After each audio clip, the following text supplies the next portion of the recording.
I'm here today with Jarrod Kayler-Thomson from the Perth Football Club. How you doing today, mate? Yeah, good, thanks. How are you? Good. Now, look, you guys had a great win on the weekend. It looked like the second quarter was really a defining quarter, 6 goals to 4. Perhaps that was a margin at the end, 2 goals at the end. Can you run us through the game and how it went? Yeah, I was, unfortunately, I was actually watching the game from the sidelines, wasn't playing, it was a late withdrawal. But yeah, it was really good to see the boys have a win. Second quarter, there was 6 goals to like 2. And they just kicked a couple of late ones, which was, I guess, from our end, a bit disappointing. We probably should have took a bigger lead into half-time. But yeah, look, it was a really hard, grounded-out win. We led from start to finish, very similar to the week before against Peel. And yeah, just signing good signs of maturity. Yeah, it's good. Now, East Perth is always a tough game. They come out with a big physical presence. How did you guys deal with that? Yeah, well, the last, I think, 4 or 5 times over the last few years, they've spanked us, absolutely spanked us. And it's been probably a margin of about 64 points, I think, on average.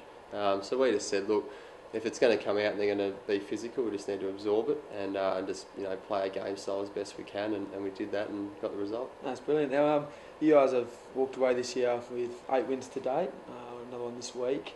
There's a couple of close games that probably, if it had gone the other way, you'd be looking at finals. Yeah, look, that's footy, I guess. We probably knew coming into the year if we were to get 7 to 10 wins, that was a really good result. And this week we get another chance to get our 9th win, and we'll be really pushing hard against Swans to do that. Which is really good. I mean, coming off last year, you guys pushing up into 6th spot this year, which is a good improvement.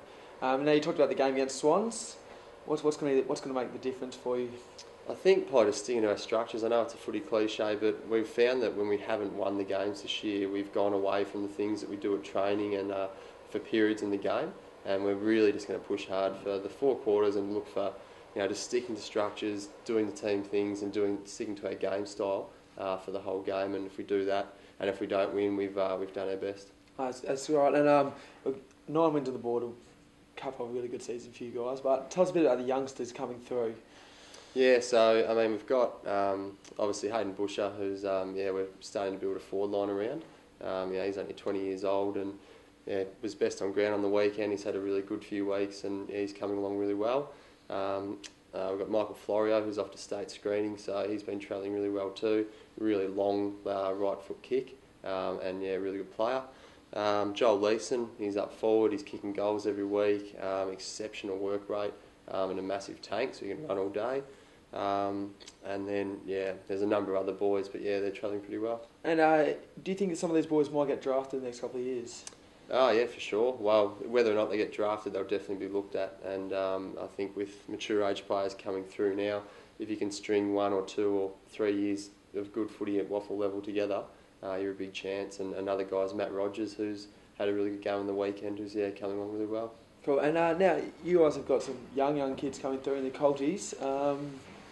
6 boys, I think, from the under-16 development came through on the weekend. Yeah, there was 5 that played in our under-16s in the carnival early in the year, and then there was another boy from Bull Creek Leeming who debuted as well. It's a really good sign, and they won the Colts on the weekend, and just shows injecting a bit of youth into the team can go a long way. So it was great to see for them. Yeah, that's right. Now six guys coming in is something pretty much unheard of before, and young boys playing kind of young bodies in a older competition, which is great to hear. Yeah, no, it was good, and it's really pleasing to come to the ground, and it's been a really tough year for our Colts, for a number of reasons with their immaturity with their bodies and development to come. It was really good to see to come to the ground and they had a win, and it really sets the scene for the day.